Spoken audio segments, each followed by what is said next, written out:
Diego não faz parte do grupo do ZebraCast? Acho que não, cara. Ele é seletivo.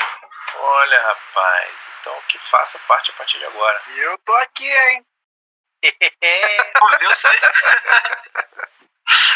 Ligadaço. Tava participando das gravações na cagada, é isso mesmo? Não, cara, o Greg sempre que ele entra dá uma notificação, aí eu entrava. Saquei. Pronto, agora você tá no grupo lá, vai acordar com 275 mensagens que nem o Mono acordou hoje. Foi um debate bem interessante. Foi, realmente foi bom o debate. Já vou silenciar você. Boa noite, bom dia, boa tarde. Roda a vinheta. Boa. Então vamos começar. Então tá bom. Então estamos de volta aqui, episódio número 13 dessa primeira temporada do ZebraCast, na qual a gente vai ler o livro de regras do início ao fim, ignorando a regra 12. É do início ao quase fim. E hoje a gente vai falar sobre a regra 8, que fala sobre pontuações, explica as pontuações, como elas acontecem, e etc, etc, etc. Mais uma vez, todos aqui presentes, eu agradeço novamente a presença. Agradeço por terem esperado meus pães ficarem prontos. Desculpem o atraso aí no início dessa gravação. Tem glúten? Claro que tem glúten. Pão tem glúten. Pão é farinha, água, sal e fermento. Se não tiver glúten nisso, vai ter o quê? Não, eu gosto de glúten, cara. Ah, sim. Glúten é bom, cara. Glúten só não é bom pra quem tem alergia a glúten. Esse papo de intolerânciazinha a glúten aí que todo mundo tem hoje em dia é porque a quantidade de químico que tem na farinha normal realmente faz mal à saúde mesmo. A receita de pão que eu fiz é muito simples. São 3 xícaras e meia de farinha, 1 xícara e meia de água, 10 gramas de fermento biológico seco instantâneo e 2 colheres de chá de sal. Aí mistura a porra toda, deixa esperar 1 hora, depois mistura mais um pouco para ficar mais dar mais uma forma. Aí corta em 3 pedaços, faz a forma da baguete, deixa descansar por meia hora e depois mete no forno alto, meia horinha, tá lindo. E no fim ele parece um cacetete de policial que anda a cavalo em volta do Maracanã. Exatamente, mas é um pouquinho mais macio do que um cacetete de policial que anda a cavalo. Graças a Deus, Daniel, graças a Deus, né? Essa é a minha dica do episódio de hoje. Faça pão em casa. Tem 1 milhão de receitas na internet, várias formas diferentes de fazer pão. Cozinhe em casa, faça sua própria comida, faz bem pra você. Alguém quer falar alguma coisa? Queria, cara. Eu recebi uma mensagem bem legal no WhatsApp essa semana perguntando quem edita o ZebraCast. Olha que coisa! E falou que tá muito bom. Que maravilha. Não é à toa meu dia inteiro perdido editando esse negócio. A minha dica é beba em casa, beba pra caralho. Parabéns pra você. Gaste menos dinheiro e pague o salário da Giane. Boa dica. Faça sua comida e encha a cara em casa, os dois juntos. Fica em casa. Fica em casa. É, cara, só fica em casa. Só não sai de casa. Exatamente. Fique em casa. Regra número 8, então, chama-se pontuando. E a seção número 1 é valores das pontuações. Para quem já joga futebol americano há muito tempo, já deveria saber todos os valores que a gente vai falar aqui. Para quem não joga, nunca jogou, está assistindo, começando agora, a gente vai te ensinar. Para quem é árbitro, se não souber isso, está merecendo levar uma lambada no meio da cabeça. Artigo 1, jogadas de pontuação. O valor de pontuação em jogadas de pontuação deve ser para um touchdown, quantos pontos? 6. Muito bom. Para um field goal, 3 pontos. para um safety, 2 pontos. dados ao adversário, para um touchdown durante um try 2 pontos também. e para um field goal durante um try. 1 ponto. E olha só, olha que maravilha. Para um safety durante um try, 2 pontos. Não, 1 ponto. 1 ponto. Muito bom. Então é isso, touchdown faz 6 pontos. A gente sempre que está assistindo, pelo menos a maioria das pessoas que eu conheço, está assistindo futebol americano, especialmente NFL e tal, sempre que alguém marca um touchdown, a gente já calcula 7 pontos de diferença.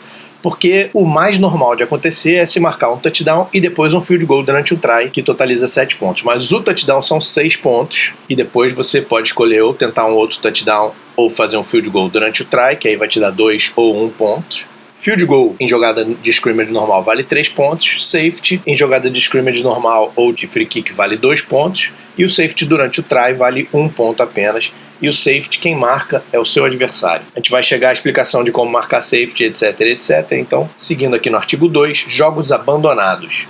E esse é um artigo que a IFAF tem incorporado ao livro de regras, assim como a NCAA, mas eu sei que existem regulamentos de competições que talvez decidam não usar esse artigo, apesar de eu ser um pouco contra a fugir desse artigo especificamente. Ele diz: o placar de um jogo abandonado ou um jogo suspenso que posteriormente resulte num abandono deve ser o time ofendido 1 e o adversário 0. Se o time ofendido estiver à frente no momento do abandono, aí o placar se mantém o que tiver no momento em que o jogo for abandonado. 1-0 é o placar de um jogo que não aconteça, de um jogo que seja suspenso e abandonado, ou de um jogo que seja abandonado na metade, ou de um jogo que não comece. Apesar dele não estar falando sobre jogos que não comecem, porque o livro de regras nem considera a possibilidade de WO, jogos abandonados, o placar deve ser 1-0 para o time que não foi o que abandonou o campo. E sabe de onde tem essa tradição de ser 49-0? Sei. O Carioca Ball, quando a gente pensou na possibilidade de WO, que foi quando começou a ter WO em jogos, a gente tinha que ter um jeito de punir o time que abandonasse um jogo, ou um time que não aparecesse para um jogo. E a forma que a gente tinha na época era botar muito ponto, porque aí você prejudicava muito o time que abandonou no critério de desempate. O problema é que aí você dava muita vantagem para o time que não abandonou também no critério de desempate. Aí foi daí que saíram os 7 touchdowns, né? Seria o placar. 7 touchdowns com 7 field goals de try, 49-0. Isso acabou criando um monstro, porque dali pra frente foi difícil a gente conseguir tirar de critério de desempate o placar, né, o saldo de pontos ou a quantidade de pontos feitos, que é uma coisa da qual eu sou completamente contra hoje em dia. Acho que critério de desempate deveria levar várias outras coisas em consideração muito antes de se considerar o placar feito por um time. Aqui no Rio Grande do Sul eu consegui mudar isso com a ajuda do Daniel, tirando essa questão do saldo de pontos. E recentemente também eu alterei o valor do VO, que geralmente era 49-0, eu fiz o pessoal mudar para 21-0. Nisso eu usei o futebol como exemplo, porque no futebol o VO é 3-0. Então eu fiz uma relação entre futebol e futebol americano e a gente acabou mudando para 21-0 quando tiver caso de VO. Eu gostaria que esse artigo da regra falasse sobre o não início de um jogo também. Eu gostaria que ele abrangesse essa coisa dos jogos abandonados para mesmo jogos abandonados antes de um jogo. Porque quando um time não aparece para um jogo, na verdade ele está abandonando um jogo, né? E aí a gente tem um placar definido pela regra de 1-0. Porque critério de desempate usando saldo de pontos no futebol americano é uma coisa esquisita. A gente sabe, é um esporte violento, é um esporte que coloca em risco os jogadores. E aí se você tem um placar muito extenso, significa que um time é muito superior ao outro e você está o tempo inteiro colocando em risco a integridade física dos jogadores dos dois times nessa situação. Por isso a Mercy Rule existe, para diminuir o tamanho de um jogo que o placar seja muito diferente, e por isso os jogos abandonados dão o placar de 1-0, que é para a quantidade de pontos não fazer diferença na hora de um desempate de classificação de times. E é assim que eu, pessoalmente, acho que deveria ser em todo o campeonato do país, nos regionais e nos nacionais. Aqui teve um ano que um time, para continuar, na verdade não foi para perder nos playoffs, foi para continuar na primeira divisão. No último jogo dele, ele tinha que perder por menos do que 53 pontos. E aí ele resolveu fazer WO para poder ficar com 49-0 e dessa forma ele permaneceu na primeira divisão. Melhor do que ir a campo, já que eles não queriam jogar mesmo, né, o último jogo da temporada. Mas hoje em dia a maioria dos regulamentos dizem que se tiver um VO o time é eliminado da competição e fica suspenso por tanto tempo. Deveria ser pior ainda ter WO, né? Pois é, deveria, exatamente. Por isso que aí os regulamentos é que tem que fazer isso. Não participar de um jogo, não aparecer para um jogo, é muito ruim para a imagem do time que não apareceu, é muito ruim para a imagem do campeonato que tem um time que não apareceu, é muito ruim para os torcedores, né, que querem assistir o jogo. Então realmente tem que ser pior o fato de você abandonar ou de não aparecer para um jogo. Mas não pelo placar, essa é que é a questão, não pelo placar. O placar não deveria fazer diferença. Aí deveria ser como é hoje em dia nos regulamentos. Se você não apareceu para um jogo, você está eliminado do resto da competição porque você não está levando a sério esse assunto. Ou eliminado do ano seguinte, enfim, não sei exatamente como é, mas não aparecer para um jogo é muito desdém com a competição e com a entidade que está organizando e com os outros times também, sem contar com o público e tal. Enfim, seção 2 fala sobre touchdown, e aí a gente tem um monte de ARs que vão ilustrar situações de touchdown, mas antes a gente tem o artigo 1 que explica como marcar. E aí ele diz: um touchdown deve ser pontuado quando São 5 situações. Na primeira, letra A. Um carregador da bola vindo do campo de jogo tem posse de uma bola viva quando ela penetra o plano da linha de gol adversária. Esse plano se estende além dos pylons somente para um jogador que toque o chão na end zone ou toque um pylon. A gente vai ler algumas ARs sobre isso para ficar mais claro. Na segunda situação, letra B, um jogador recebe um passe para frente dentro da end zone adversária, isso marca um touchdown. Letra C, um fumble ou passe para trás é recuperado, recebido, interceptado ou concedido dentro da end zone adversária, isso também é um touchdown. Letra D, um free kick ou chute de scrimmage é legalmente recebido ou recuperado dentro da end zone adversária, touchdown.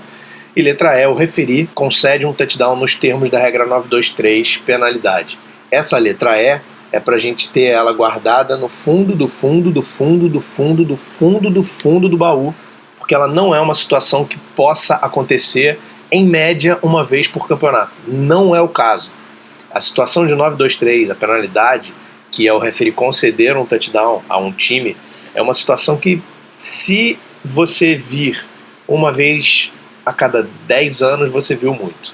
Eu ia dizer, a média deve ser uma vez na vida, e se tanto. Exatamente.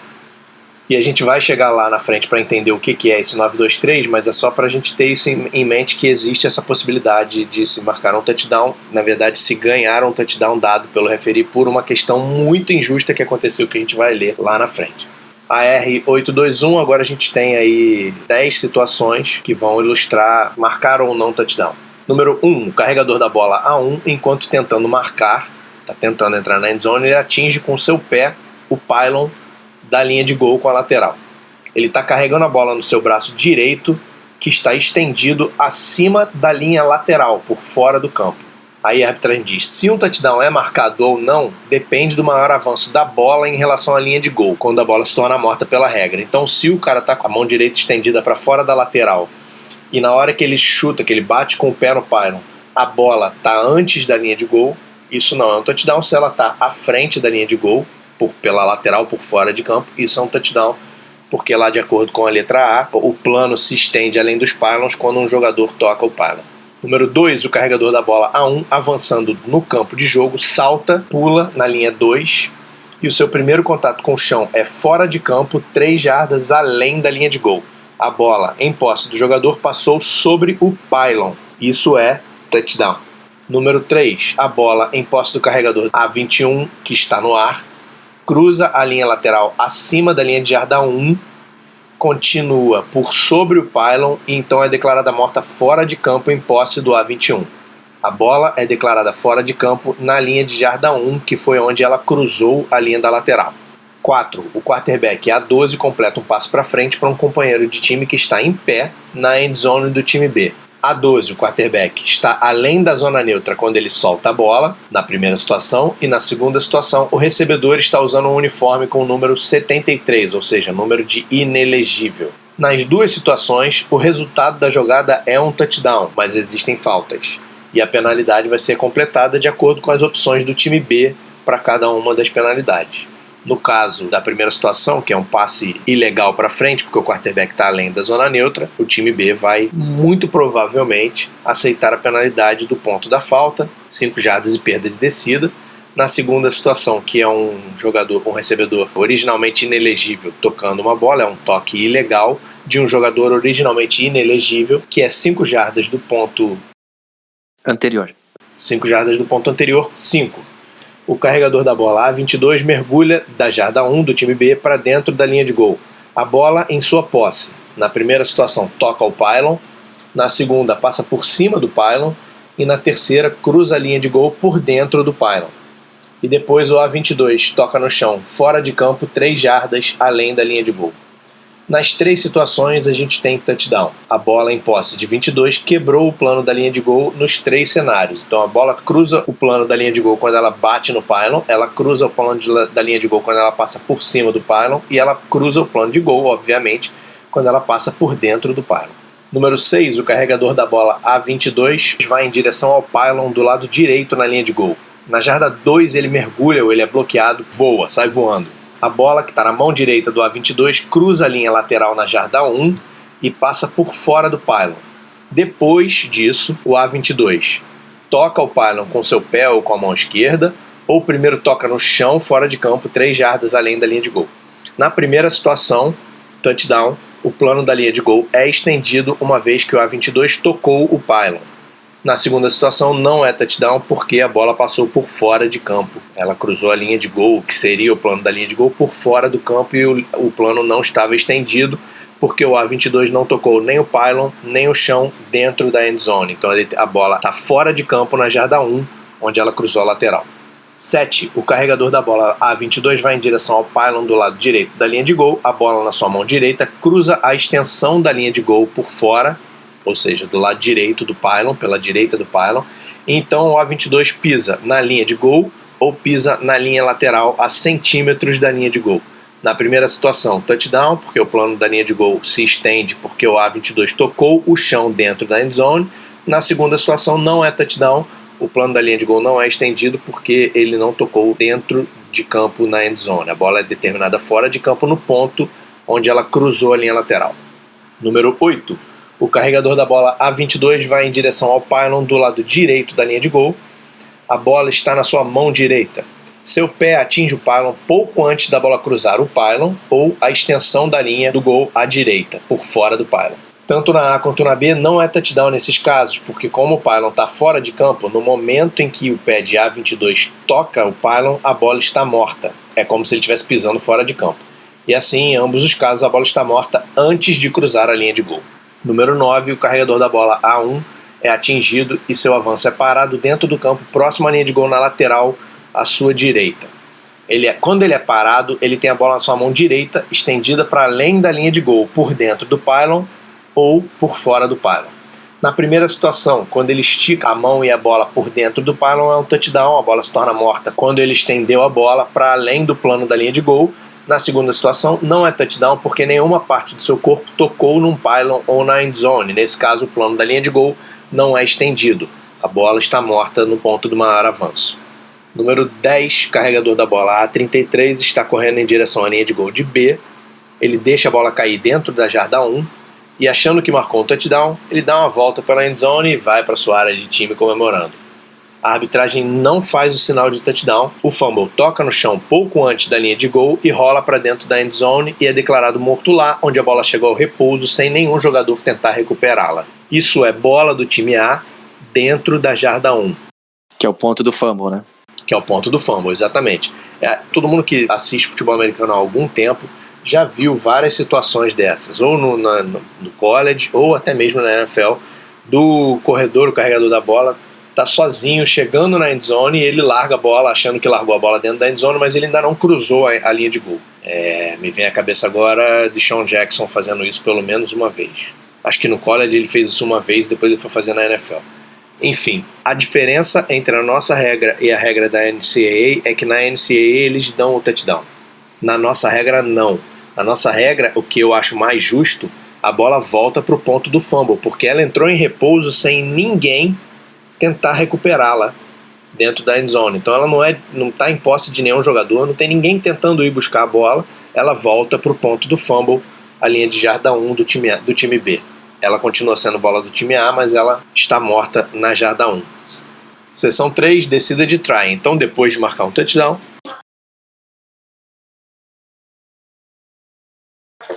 A primeira é que eu sempre escuto em cursos essa pergunta, ou algum novato pergunta, e muitos jogadores também perguntam. Se eu estiver dentro da endzone, eu estico os meus braços para fora da endzone dentro do campo de jogo e adquiro posse da bola, e então a jogada é parada. Isso é touchdown?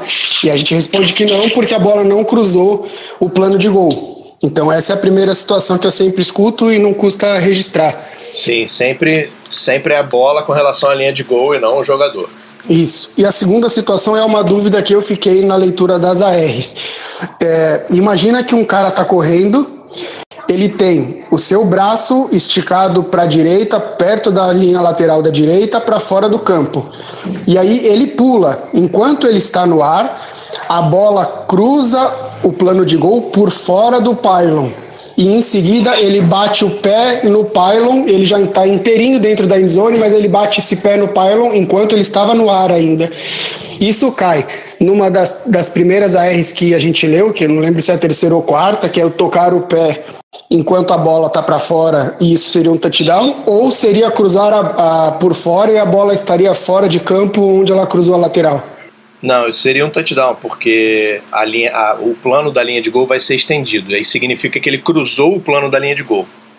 Mesmo que a bola já tenha cruzado e depois ele toque no pylon, aí a gente estende, vou dizer, retroativamente, assim.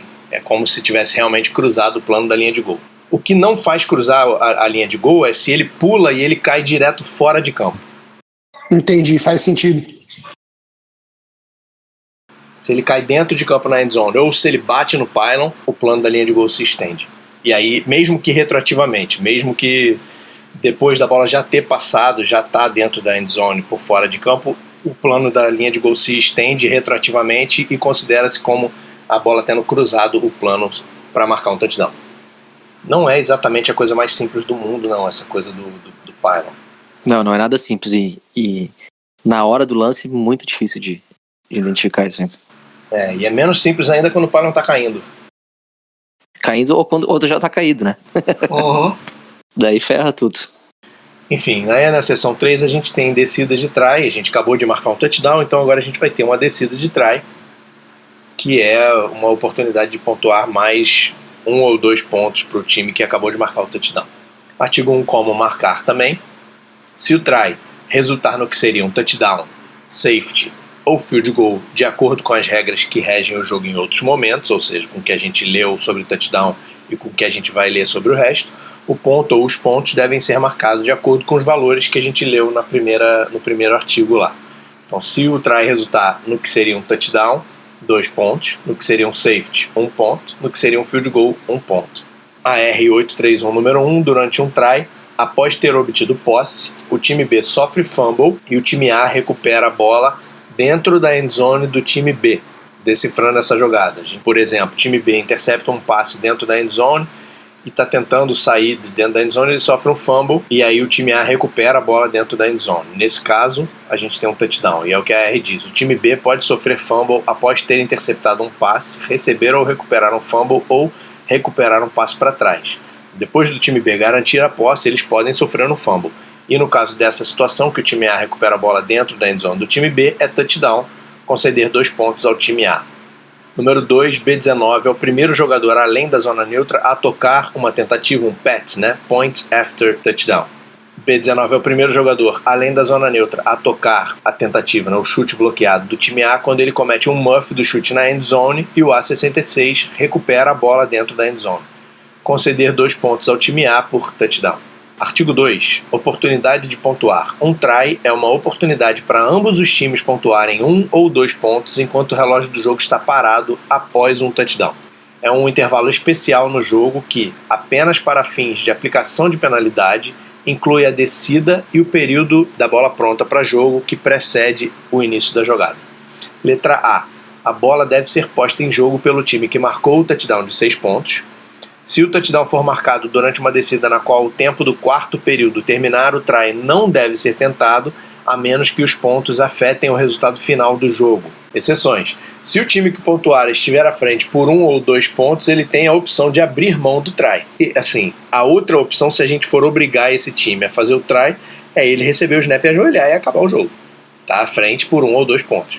E 2, o try não deve ser tentado se o quarto período terminar por conta do relógio corrido, da Mercy Rule, antes do snap da bola no try. Então marcou o touchdown, o relógio não para, porque pontuação não para o relógio na Mercy Rule, e aí antes do snap do try, o relógio terminou, acaba o jogo. As duas situações. Sempre que um time marcar o touchdown, esse time vai colocar a bola em jogo no try.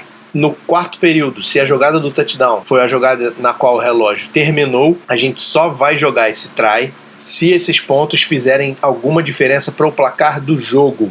Eu, particularmente, como sou contra o critério de desempate por pontos, sou contra colocar a bola em jogo quando a única relevância desses pontos forem o critério de desempate. Mas isso realmente é uma coisa que não tem uma definição de regra e não tem um padrão nacional, até porque isso esbarra no regulamento do campeonato. Na prática, coloca, chuta lá e pronto e ninguém reclama de nada. Pois é. Eu faço assim. Eu não me incomodo com isso pra não ter reclamações futuras em relação a desempate de campeonato. Só um instantinho, pessoal. Fala. Não, acho que só a conta. Pode trazer aqui também se quiser. Não, tô brincando. Pode botar. Tá bom. Valeu. Certeza que ele foi comer as baguetes, canalha. Meu irmão tava me ligando aqui, ele tava vendo se era alguma coisa importante. Não era, óbvio que não era. Tu entregou um pão pra ele, né, o filho da puta? Não, ele não passou aqui ainda. Se ele passasse aqui, eu entregava. Pô, pega a moto aí, traz aqui pra mim, meu carro tá quebrado, cara. A minha moto tá quebrada também, cara. Puta que pariu, é a porra do vírus. Pegou os carros também em moto. Exatamente. Uber. Vou pegar Uber, vou me arriscar a pegar coronavírus no Uber só pra te entregar um pé de pão. Você é jovem, atleta, cara. O Gênesis estava lá no curso de arbitragem, lá em Minas Gerais? Não. Tava não. Ah, então o Gênesis não me conhece, então. Vou falar pra ele levar você da próxima vez que for levar alguém por esse. Porra, o Gênesis tinha que me conhecer, cara. Não sei se será um prazer agora, eu já fiquei em dúvida. Coitado, gente. Acho muito bom nesses episódios todos que a gente abre pro Mono, assim, às 8h30 da noite na gravação, que tem esse fundo musical incrível do Panelaço. Era o seu, cara, agora é o meu, cara. Eu tô tocando trompete aqui, cara. Casa de Papel. Você tinha que gostar disso, cara. Casa de papel. O cara tá tocando Casa de Papel, cara. É sensacional. O cara não acerta uma nota da Casa de Papel no trompete, mas vambora. O que importa é fazer barulho pra incomodar. Se fosse uma gaita ainda, né, amor? Gaita, quem gosta é o Daniel. Vamos voltar aqui, porque o Gênesis não disse o que é gaita lá no Recife. Gaita é sanfona ou gaita é gaita de boca, gente? Harmônica. Gaita é harmônica. Faz sentido, é harmônica. Então, tentando reorganizar aqui, a gente estava falando com relação ao try não ser jogado se a jogada do touchdown for a última do quarto período. É o que está dizendo a regra, mas é isso que vocês disseram. Para ser mais fácil, para facilitar a vida de todo mundo, joga a porra do try e vai embora. O problema é que aí você corre aquele risco de marcar o touchdown e os times saírem de campo. Aí nesse caso, não perturba também, né? Os times saíram de campo, acabou o jogo. E ele também não deve ser tentado, o try não deve ser tentado se o quarto período terminar antes do snap, dentro da Mercy Rule, dentro do relógio corrido, porque aí o relógio não vai parar na pontuação, vai continuar rodando o relógio, e quando acabar o tempo, se ainda não tiver saído o snap do try, acabou o jogo. Letra B, o try, que é uma descida de scrimmage, começa quando a bola é declarada pronta para jogo. Aí, lembrando, só com relação, como ele falou no enunciado do artigo 2, o try é diferente de jogadas de scrimmage. Jogadas de scrimmage começam quando o snap da bola é feito, o try começa quando a bola é declarada pronta para jogo. Letra C, o snap deve ser no meio, entre as hash marks, na linha de jarda 3 do adversário, ou de qualquer ponto na ou entre as hash marks, na ou atrás da linha de jarda 3, se a posição da bola for escolhida pelo time que vai colocá-la em jogo antes do relógio da jogada chegar a 25 segundos ou antes de qualquer sinal de pronta para jogo.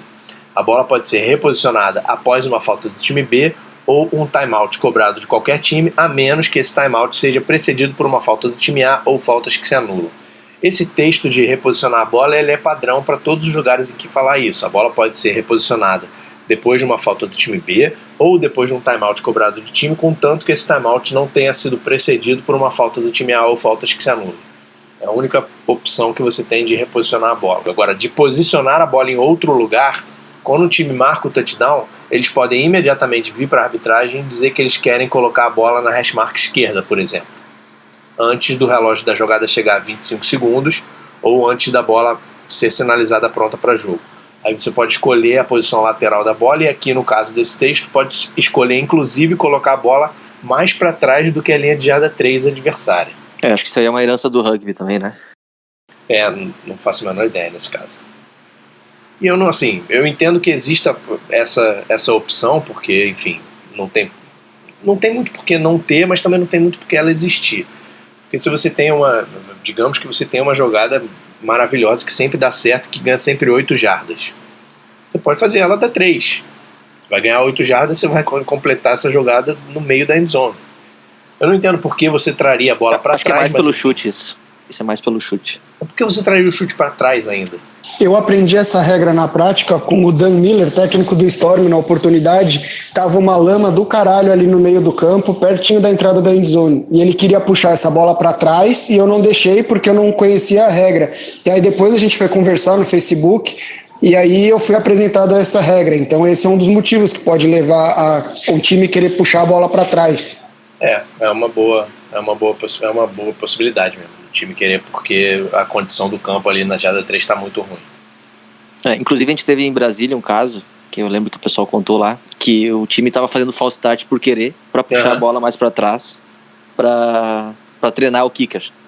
E na oportunidade até a arbitragem até marcou conduta antidesportiva por eles estarem forçando a falta e tal, mas nessa aí eles aprenderam também que a bola pode ser posicionada diretamente já no ponto que eles quiserem. Eles querem, atrás na da 3 jada 3. Ou atrás da 3. E no meio de campo é a posição básico da bola, né? Posicionamento básico é no meio entre as hash marks, mas o time pode escolher uma mais para o lado, mais para o outro, dependendo de como o time, ou o kicker, ou o time mesmo, se eles forem para uma jogada de ataque, se sentir mais confortável. Letra D, o try termina quando um time pontua, ou a bola está morta pela regra, ou uma penalidade aceita resulta em pontuação, ou uma penalidade de perda de descida do time A é aceita, ou antes de uma troca de posse de times, um jogador do time A sofre um fumble e a bola é recebida ou recuperada por qualquer jogador do time A que não seja o que sofreu o fumble, e nesse caso não existe pontuação do time A. Era isso que você queria comentar, Coen? Não, era lá em cima naquela do... Pode ser também, mas... era no touchdown, porque falava que uma recuperação de fumble na endzone pode ser touchdown. As únicas exceções são quarta descida e try. E tem mais uma lá, mas que é mais raro. Tá, mas então aqui a gente pode ver desse ponto aqui também, a gente está falando sobre essa... Obviamente, quando qualquer time pontua, termina o try, quando a bola está morta pela regra, termina o try. Isso não tem dúvida. Quando uma penalidade aceita resulta na pontuação, também o try termina, não tem por que você repetir a descida, repetir o try quando a penalidade resulta em pontuação. Quando uma penalidade de perda de descida ao time A é aceita, também termina o try, porque não tem como perder uma descida e continuar no try. E nessa última situação, antes de uma troca de posse do time, o time A sofre um fumble e a bola é recebida ou recuperada por outro jogador do time A que não seja o que sofreu o fumble. Isso é aquela exceção que a gente já viu em alguns lugares pelo livro, que se em quarta descida ou num try, um jogador do time A sofre um fumble, ele é o único que pode receber e avançar. Recuperar e avançar esse fumble. Qualquer outro jogador que receba ou recupere esse fumble, a bola se torna morta imediatamente. E o avanço, se tiver algum avanço, é ignorado. Como é um try, a bola não vai voltar, nesse caso daqui do try, a bola não vai voltar para o ponto do fumble. Em quarta descida, a bola volta para o ponto do fumble. No try, a bola está morta e o try termina. Somente o jogador que sofreu o fumble no try pode receber ou recuperar o fumble e avançar a bola. Qualquer outro jogador do time A que receba ou recupere um fumble mata a bola imediatamente e o avanço, se tiver havido algum avanço, é ignorado. Por isso você não pode ter um touchdown num fumble, por exemplo, o jogador número 1 do time A sofre um fumble na jarda 2 e o jogador número 5 do time A recupera o fumble dentro da endzone do time B. Isso não é um touchdown, isso é bola morta e a bola voltaria para o ponto do fumble, mas como é um try, termina o try sem pontuação. É por isso que a gente faz aquele sinal em quarta descida também, né? Exatamente, por isso que tem uma sinalização em quarta descida, que é basicamente o sinal, é quase igual ao sinal de false start, dependendo, alguns estados fazem com a mão aberta, outros com a mão fechada, igual ao sinal de false start. É um sinal que a gente faz durante a bola morta, depois de uma terceira descida, para sinalizar para todo mundo da arbitragem se lembrar que a gente está indo para uma quarta descida, ou durante um try, e que essa regra de fumble se aplica, para a gente ficar ligado em quem sofreu o fumble e quem recupera um possível fumble. A R832 número 1, numa tentativa de try, B2 adiciona novo ímpeto ao fumble do time A, que é recuperado na endzone do time B pelo time B. Isso é um safety, conceder um ponto ao time A. Eu não vou ficar muito tempo preso nessa coisa do ímpeto aqui não, porque a gente vai chegar na sessão sobre o ímpeto e aí a gente vai falar sobre isso com mais detalhe. Número 2, numa tentativa de try, B2 chuta um fumble do time A para dentro da endzone do time B e o time B recupera a bola no chão. Isso é um safety, um ponto para o time A, ou o time A pode aceitar a penalidade por chutar ilegalmente a bola e repetir a descida. Número 3, numa tentativa de try de um ponto, B2 bloqueia o chute do time A, a bola que não cruzou a zona neutra é pega pelo A2 e ele avança para dentro da endzone do time B com a bola. Conceder 2 pontos ao time A, touchdown, num try. Número 4, numa tentativa de try de 1 ponto, o chute do time A é bloqueado. A 2 recebe a bola além da zona neutra no campo de jogo e a bola está morta nesse momento. E o try termina. Número 5, numa tentativa de try de 1 ponto, o chute do time A é bloqueado. A bola não tocada além da zona neutra é recuperado por B3 na linha de jarda 1 ou bate o chão dentro da endzone do time B. Na letra A, na primeira situação, quando ela é recuperada pelo B3 na jarda 1, ele pode avançar a bola continua viva. Na segunda situação, quando ela bate no chão na endzone do time B, ela está morta imediatamente e o try termina. 6. Numa tentativa de try de 1 ponto, o chute do time A é bloqueado, a bola é recuperada por B3 e avançada através da linha de gol do time A. Então o cara corre 100 e tantas jardas, o cara corre 90 e tantas jardas, avança e entra na endzone do time A. Durante a corrida do B3, durante esse retorno, o B4, um companheiro dele, comete clipping. O resultado dessa jogada é sem pontuação, o try termina e a penalidade é declinada pela regra. Por regra, essa penalidade é declinada. A gente vai ler também sobre isso. Eu só ia fazer um parênteses que eu achei isso interessante. Eu achei que essa penalidade do clipping seria aplicada no kickoff subsequente. É só se for uma falta pessoal ostensiva, eu acho, se não me engano. Clipping é uma falta pessoal, não? Mas não é ostensiva, né? Não ostensiva, tem que ser ostensiva. Em períodos extras ou try, faltas após troca de posse-time tem aplicação especial. Penalidades contra qualquer time são declinadas por regra, exceção, penalidades por faltas pessoais ostensivas, faltas por condutas antidesportivas, faltas pessoais em bola morta e em bola viva tratada como em bola morta. São aplicadas no próximo ponto. Então eu acabei de descobrir que eu não sei quais são as ostensivas.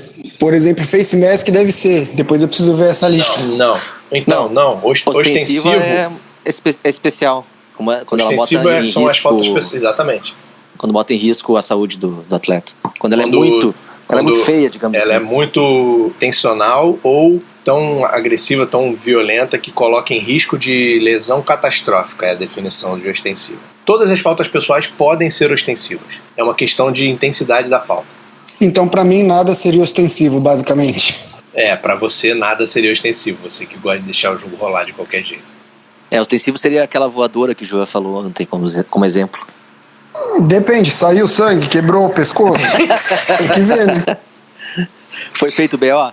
Já estava 7. Numa tentativa de try, B1 intercepta o passe para frente legal do time A na sua endzone. Ele corre com a bola através da linha de gol para dentro do campo de jogo e cruza a linha de gol do time A. E não há faltas durante essa corrida dele, ou o companheiro dele comete um clipping, ou um adversário dele comete uma falta durante a corrida. Na primeira situação, sem falta, conceder 2 pontos ao time B pelo touchdown. Na segunda situação, falta do companheiro do time dele, sem pontuação, o try termina e a penalidade é declinada pela regra. E na terceira situação, falta do time adversário, conceder 2 pontos ao time B e a penalidade é declinada pela regra. Número 8, numa tentativa de try, A1 comete um muff do snap e a bola é recuperada por A2, que corre com ela para dentro da endzone do time B. Isso é um touchdown, conceder 2 pontos ao time A. Lembra que fumble não pode ser recuperado e avançado por qualquer outro jogador que não seja o jogador que cometeu o fumble, só que o snap de mão em mão não é um fumble. Quando ele cai no chão, quando ele não é completo, ele se torna um passe para trás, e passe para trás não tem essa restrição. 9, numa tentativa de try de 1 ponto, o chute do time A é bloqueado e B75 recupera na linha de jarda 2. Quando ele tenta avançar, ele sofre um fumble e a bola rola para trás, para dentro da endzone do time dele, onde um companheiro do time recupera e é derrubado dentro da endzone. Nesse caso, a gente tem um safety, conceder um ponto ao time A. Quando a gente chegar lá na frente falando sobre safety, touchback e ímpeto e responsabilidade, a gente vai começar a entender isso um pouco melhor. Artigo 3, faltas durante um try antes de troca de posse de times. Letra A, faltas que se anulam. Se ambos os times cometem falta durante a descida e a falta do time B for antes de uma troca de posse, as faltas se anulam e a descida é repetida, mesmo que mais faltas aconteçam após a troca de posse. Qualquer repetição de descida após faltas que se anulam deve ser do ponto anterior. E quando ele diz do ponto anterior, ele está falando do ponto anterior lateralmente também. Tá? Então, se o time escolhe que quer colocar a bola em jogo da hash mark da esquerda e aí eles tentam fazer um negócio, tem 2 faltas na jogada, as faltas se anulam, eles não podem posicionar a bola na hash mark da direita para a próxima descida, ela tem que voltar para o ponto anterior, que era a hash mark da esquerda na jarda 3. Letra B, faltas do time B em um try. Quando um try é bem sucedido, o time A deve ter a opção de declinar a pontuação e repetir o try após a aplicação da penalidade, ou declinar as penalidades e aceitar a pontuação. O time A pode aceitar a pontuação com penalidades por falta pessoal e conduta antidesportiva aplicadas no próximo kickoff ou no próximo ponto em períodos extras, se esse try tiver acontecido em período extra. Ou se for a última jogada do jogo que empate um jogo e vá para a prorrogação. 2. Uma repetição de descida após penalidade contra o time B pode ser de qualquer ponto nas ou entre as hash marks, na ou atrás da linha de jarda onde a penalidade deixe a bola. Então aqui você vê que nesse caso ele não está falando sobre o ponto anterior, ele está falando que nesse caso você pode escolher uma nova posição lateral ou até mais para trás do que o ponto onde a penalidade vai deixar a bola. Faltas que se anulam repete do ponto anterior, faltas do time B, o time A pode escolher uma nova posição para a bola se quiser a aplicação da penalidade e repetição da descida ou declinar a penalidade e aceitar a pontuação caso tenha uma pontuação. Letra C, faltas do time A em um try. Após uma falta do time A num try convertido, a bola deve ser colocada no ponto onde a penalidade a deixar. Se o time A cometer uma falta para a qual a penalidade inclua perda de descida, o try é terminado e a pontuação é cancelada e nenhuma penalidade de jardas é aplicada no kickoff seguinte. Número 3. Se antes de uma troca de posse de time, o time A cometer uma falta que não seja anulada e durante a descida não houver nenhuma outra troca de posse de time, nem pontuação, a penalidade é declinada pela regra. Isso aí é um pouquinho mais... Está falando de uma jogada em que tem uma troca de posse de time, mas antes de ter essa troca de posse, o time A cometeu uma falta. Só tem essa falta na jogada, e aí acontece a troca de posse de time, e a jogada termina sem pontuação. Nesse caso, a penalidade é declinada pela regra. D. Aplicação em bola morta. Penalidades por faltas ocorridas após a bola estar pronta para jogo e antes do snap são aplicadas antes do próximo snap. 2. Penalidades por faltas em bola viva tratadas como faltas em bola morta ocorridas durante uma descida de try são aplicadas no kickoff seguinte ou do próximo ponto em períodos extras. Se o try for repetido, essas penalidades são aplicadas na repetição do try. Letra E. Violência ou investida contra o chutador ou holder. Nesse caso, é uma falta em bola viva. Letra F. Interferência de recepção de chute. A penalidade por interferência em uma recepção de chute, que a gente falou no último episódio, que é KCI, né? Kick Catch Interference, é declinada pela regra. Qualquer pontuação do time A, nesse caso, é cancelada. AR 833, número 1. Durante uma tentativa de try, o chute legal do time A, não tocado e no ar, tinha cruzado a zona neutra quando acontece uma falta. O chute ainda está no ar quando acontece a falta. Se a falta for do time A e o try não for convertido e o time B não obteve posse, o try termina. Se a falta for do time A e o try for convertido, a penalidade é do ponto anterior. Se a falta for do time B e o try for convertido, aceitar a pontuação, né, marcar os pontos, a menos que o time A escolha aceitar a penalidade e tentar uma jogada de 2 pontos. O try é isento de aplicação de ponto de pós-chute de scrimmage, não existe essa opção no try. Penalidades por faltas pessoais do time B numa tentativa de try convertida podem ser aplicadas no kickoff subsequente ou no próximo ponto em períodos extras. Se o try não for convertido, o time A pode aceitar a penalidade e a descida será jogada novamente. Lembrando que a gente aqui está falando em faltas de try antes de troca de posse. Tá? Número 2. Ambos os times cometem falta durante um try após o tempo de jogo ter terminado e o time B não obteve posse. Repetir a jogada do ponto anterior. Número 3. Alinhado para o try no meio de B3, o time A comete false start e é penalizado e coloca a bola na B8. A tentativa de chute de B8 é bloqueada, mas o B77 estava na zona neutra no momento do snap, offside. A penalidade leva a bola até a jarda 4 para a repetição da descida e o time A pede que a bola seja posicionada na hash mark da direita. Os árbitros permitem a mudança lateral da posição da bola e fazem a bola pronta para jogo em B4 na hash mark da direita. Ué, peraí, a gente estava em B3 e aí teve um false start, que é uma penalidade de 5 jardas, levou a bola até B8. E aí depois a gente teve um offside, que também é uma penalidade de 5 jardas. Por que não voltou para B3? Porque a gente só pode aplicar até a metade da distância entre o ponto de aplicação e a linha de gol. E no caso, se a gente aplicar 5 jardas de B8, a gente vai passar da metade da distância, que é a jarda 4, por isso a gente vai só até B4, a gente vai falar sobre isso de novo lá na regra 10. Número 4. Durante um try, ambos os times cometem faltas antes do time B interceptar um passe para frente. Durante o retorno da interceptação, um companheiro do time B comete clipping ou um adversário do time B dá um tackle no carregador da bola, puxando e torcendo sua face mask. Em ambas as situações, as faltas se anulam e a descida é repetida. Que a gente tem, além dessas faltas depois da interceptação, a gente também tem faltas antes da troca de posse dos dois times. Número 5. Durante um try, B79 está na zona neutra no momento do snap, que se chama, fração da zona neutra, offside. B20 intercepta um passe para frente e a 55 dá o tackle nele puxando pela face mask. Então a gente tem offside, troca de posse e face mask. As faltas se anulam e a descida é repetida. Artigo 4. Faltas durante um try após troca de posse de time. Faltas após troca de posse de time são tratadas especialmente pela regra 10.2.7. Agora o bicho pega. Aqui a gente vai ter 4 ARs com relação a isso, mas a gente não sabe por quê, porque a gente não tá lendo a regra 10.2.7.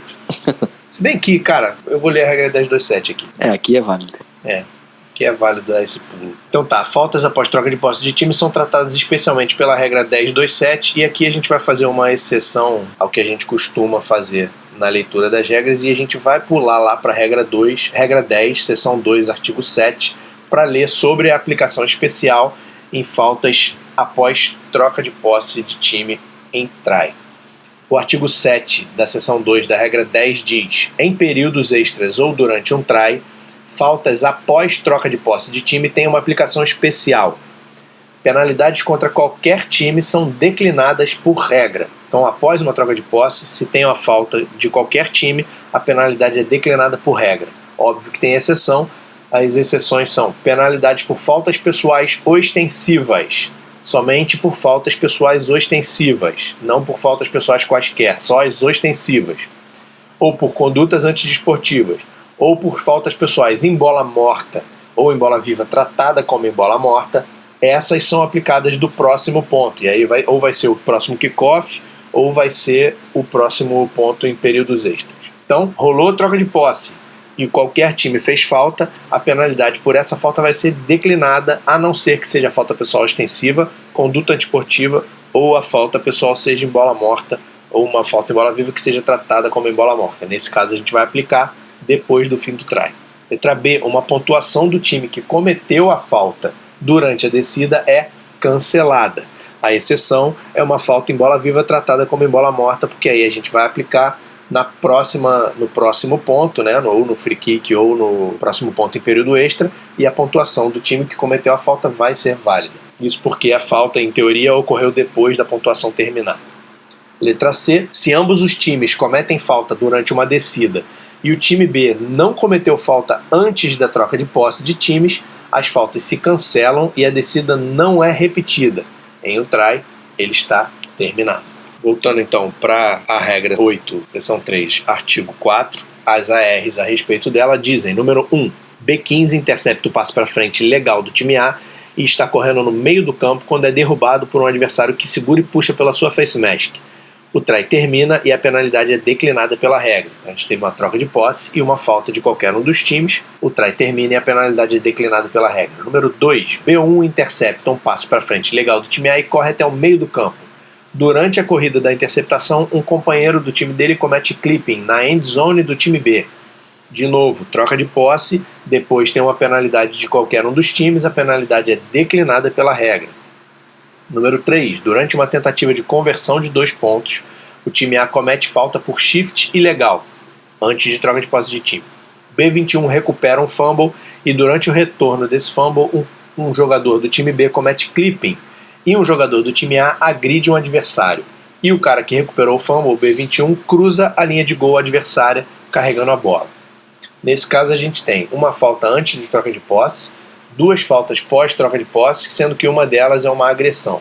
Então, a 80, que foi o jogador que agrediu o adversário, é desclassificado, a pontuação não conta, as faltas se anulam e a descida não é repetida e o try termina. Então o time B que conseguiu marcar o touchdown no retorno do fumble, como eles cometeram uma falta, a pontuação não conta e as faltas se anulam e a descida não é repetida.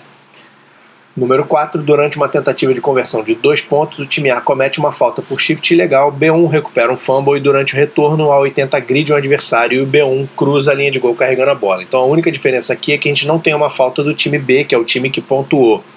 E aí nesse caso a pontuação conta e a penalidade pela falta ostensiva do A80, que é uma agressão, essa sim é aplicada no kickoff seguinte ou no próximo ponto em períodos extras e o A80 está desclassificado. Mas por que no caso da situação anterior, que também teve essa mesma agressão, não pode aplicar a penalidade pela agressão no próximo ponto? Porque nesse caso ela não foi a única falta ocorrida depois de troca de posse, teve uma outra. E o caso da outra entra naquela aplicação especial, qualquer penalidade é cancelada e o try é terminado. Artigo 5. Faltas após um try. Penalidades por faltas ocorridas após um try são aplicadas no kickoff seguinte ou no próximo ponto em períodos extras. Entretanto, se o try for repetido por alguma razão, essas penalidades são aplicadas antes da repetição. Então terminou, a bola morreu lá no try, o sujeito fez uma falta, essa falta ela vai ser aplicada do próximo ponto. E o próximo ponto pode ser um kickoff, ou pode ser o próximo ponto em período extra, ou pode ser uma repetição se tiver uma falta que repita a descida num try. Artigo 6. Próxima jogada. Após um try, a bola deve ser posta em jogo por um kickoff ou no próximo ponto em períodos extras. O time que marcou o touchdown de 6 pontos deve chutar o kickoff. Seção 4, então, agora a gente vai falar sobre field goals, depois de já ter gastado bastante tempo falando sobre touchdown e try, que são as pontuações maiores do jogo e, portanto, situações mais importantes. Agora a gente vai falar sobre field goal, artigo 1, como marcar. Um field goal deve ser marcado se um chute de scrimmage, que pode ser drop kick ou place kick, lembrando que drop kick você tem que chutar a bola imediatamente assim que ela bate no chão, depois de você ter soltado a bola, e place kick é com a bola paradinha lá no chão sendo segurada por alguém. Então o field goal deve ser marcado se um chute de scrimmage, drop kick ou place kick passar por sobre a trave horizontal e entre as traves verticais do gol do time de retorno, do time adversário, antes de tocar no jogador do time de chute ou o chão. Letra B. Se uma tentativa de field goal legal passa por sobre a trave horizontal e entre as traves verticais e está morta além da linha de fundo, ou é soprada de volta, mas não passa por sobre a trave horizontal e está morta em qualquer lugar, ela deve marcar um field goal. As traves são tratadas como linha, não como plano, para determinar o avanço da bola. Isso eu acho muito errado, mas enfim, a opinião não importa. Se você chuta um field goal e ele cruza e o vento traz a bola de volta por dentro do gol, o field goal não é válido. Não vale, se essa bola voltar não vale, mas imagina uma ventania tão forte e um azar absurdo que a gente, árbitro, dê, que o time chuta e a bola tá exatamente em cima do Y, né, como se fosse na direção da barra horizontal e volta. Como é que os árbitros que estão ali embaixo vão saber se entrou ou não entrou? Imagina a merda que isso ia dar. E é muito esquisito, porque o que ele diz é um field goal se a bola for e o vento soprar de volta e ela não passar por cima da trave. Se ela voltar por baixo da trave, é field goal. Sim, é porque daí a bola cruzou e permaneceu lá. Ela não voltou pelo mesmo lugar por onde ela foi. Sim, por isso que é bom ficar embaixo da trave, não a 5 jardas atrás que o pessoal gosta aqui. Eu prefiro ficar embaixo. Eu também, eu gosto de ficar embaixo mesmo da trave. Eu também prefiro ficar exatamente embaixo, mas tem esses que preferem ficar 5 atrás e tem uns que preferem ficar 1 linha. Eu também prefiro exatamente embaixo. Vai ficar embaixo, nem que seja um palmo atrás no máximo, entendeu? Enfim, eu continuo achando que se o field goal fosse um plano e não linhas, seria melhor ainda. Porque aí a bola cruzava e acabou, não tem conversa. Mas, de novo, opinião não conta. O que importa é o que está escrito. Agora eu pagaria R$10 para ver um chute ter tamanho efeito e um vento ser tão forte que essa bola passasse por dentro do Y e voltasse pelo ar por fora do Y. Em teoria ela não passaria por cima da trave horizontal. E aí seria um field goal. Artigo 2, próxima jogada. E aqui é que faz diferença. E esse artigo 2 é a exceção de várias situações que a gente leu na regra 6 de chute de scrimmage. Dependendo do resultado da jogada de field goal, a bola vai ser posta em jogo em vários pontos possíveis diferentes, a gente vai ver agora. Letra A, field goal convertido. Após um field goal ser pontuado, a bola deve ser posta em jogo por um kickoff ou no próximo ponto em períodos extras. O time que pontuou o field goal deve ser o time que vai chutar o kickoff. Letra B, para field goals não convertidos. Número 1. Quando a bola é declarada morta e não foi tocada pelo time B além da zona neutra, ela pertence ao time B, exceto em períodos extras, que aí em períodos extras a bola vai voltar lá para a jarda 25, como todo período extra é. Exceto em período extra, o time B deve fazer o snap do ponto anterior, a linha de jarda 20 ou o ponto da bola morta, o que for mais vantajoso para o time B. Então, na verdade, não é uma questão de a gente dar a escolha para o time B ou não, é uma questão da gente saber qual é o ponto que é mais vantajoso. Aí na letra A, dentro dessa número 1, ele diz: o snap da linha de jarda 20 deve ser feito do meio das hash marks, a menos que um ponto diferente nas ou entre as hash marks seja escolhido pelo time B antes do sinal da bola pronta para jogo. E após o sinal da bola pronta para jogo, a bola pode ser reposicionada após um timeout cobrado de time, a menos que precedido por falta do time A ou faltas que se anulem. E se a bola não cruzar a zona neutra, né, se esse field goal não convertido não cruzar a zona neutra, ou se o time B tocar a bola depois dela cruzar a zona neutra, aí todas as regras relativas a chute de scrimmage se aplicam. Lá a regra 6.3 que a gente já viu nos episódios anteriores. Então, basicamente, a gente tem, quando o field goal não é convertido, a gente precisa saber da onde foi o ponto anterior, aonde a bola morreu e onde está a jarda 20. Onde está a jarda 20 é a coisa mais fácil da gente saber. O resto, a gente tem que ter um mínimo de mecânica para saber quais são os outros pontos. Então, ARs 8-4-2, número 1, quarta para 8, na linha de jarda 40 do time B. A tentativa de field goal do time A, não tocada, termina morta na linha de jarda 7 do time B. Então a gente tem ponto anterior, jarda 40, ponto da bola morta, jarda 7 e a jarda 20. Qual é a mais vantajosa para o time B? Linha de jarda 40, bola do time B, primeira para 10. Número 2, quarta para 8 na linha de jarda 40 do time B, a tentativa de field goal toca em B1 na linha de jarda 10 e sai do campo na linha de jarda 5. Então quando ela toca o jogador do time B depois de ter cruzado a zona neutra, todas as regras de chute de scrimmage se aplicam. Nesse caso então o time B vai ter a bola no ponto da bola morta, a linha de jarda 5, primeira para 10.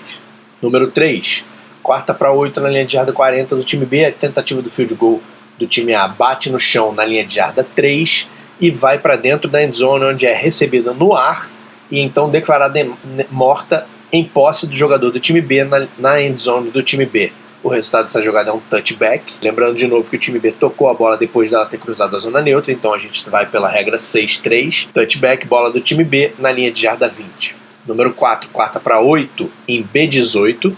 A tentativa não convertida de field goal sai pela endzone. Foi muito para a direita, digamos. Saiu pela endzone. Aí de novo, a gente tem o ponto anterior é a jarda 18, o ponto da bola morta é a linha de fundo, não importa, e a linha de jarda 20. Qual é a mais vantajosa? 18 ou 20 é a jarda 20, bola do B, primeira descida.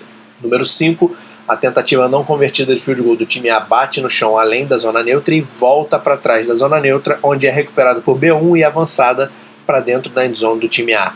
Resultado da jogada, touchdown. Número 6, quarta para 6, em B18, a tentativa não convertida bate no chão além da zona neutra e volta para trás da zona neutra até a linha de jarda 28 do time B, onde ela sai de campo ou é recuperada por qualquer time e a jogada termina. O chute não foi tocado além da zona neutra. Se o chute não foi tocado além da zona neutra, a gente tem que considerar os 3 pontos. Ponto anterior, B18, linha de jarda 20, ponto da bola morta, B28. Qual é o mais vantajoso para o time B? B28, primeira para 10. Número 7, o time A faz o snap da bola na jarda 15 do time adversário, numa tentativa de field goal que é bloqueado. A bola cruza a zona neutra e cai na linha de jarda 12. Antes de qualquer jogador tocar a bola além da zona neutra, ela volta para trás da zona neutra e sai de campo, na jarda 17 ou na jarda 25. Na primeira situação que ela saiu na jarda 17, então a gente tem ponto anterior, jarda 15, ponto de fim da jogada, jarda 17, e a jarda 20 é a mais vantajosa, primeira para 10 na jarda 20 do time B. Na segunda situação, a bola saiu na jarda 25, a jarda 25 é a mais vantajosa, primeira para 10 para o time B na jarda 25. Número 8, quarta para gol em B10, a tentativa de field goal é bloqueada e bate no chão na jarda 7. Ela então volta até a jarda 13, atrás da zona neutra, onde o B44 faz um muff. O adversário, A44, recupera a bola na jarda B11. Isso lembra lá de novo da regra 5. O chute de scrimmage, ele quebra a série de descidas. Então significa que de qualquer jeito já não é mais a mesma série de descida para o time A. O time B fez o muff e o time A recupera legalmente a bola. Então a gente tem nova série para o time A no ponto da recuperação. primeira para 10 para o time A na jarda B11.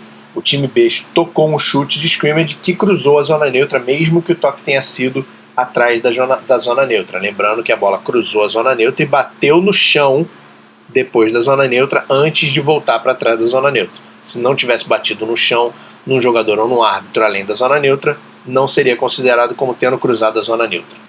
Daqui para frente é outro assunto. Vamos ficar por aqui. Não, eu tenho um comentário a fazer, que uma infinidade de jogadores me pergunta, acho que aqui no Rio Grande do Sul nenhum, mas em São Paulo muitos, o tempo inteiro, por que a gente está roubando jardas deles e não colocando o próximo ponto para o time B, aonde o time A estava com o holder ajoelhado, que essa é uma regra da NFL, e a resposta é porque a nossa regra não é assim como acabou de ser lida.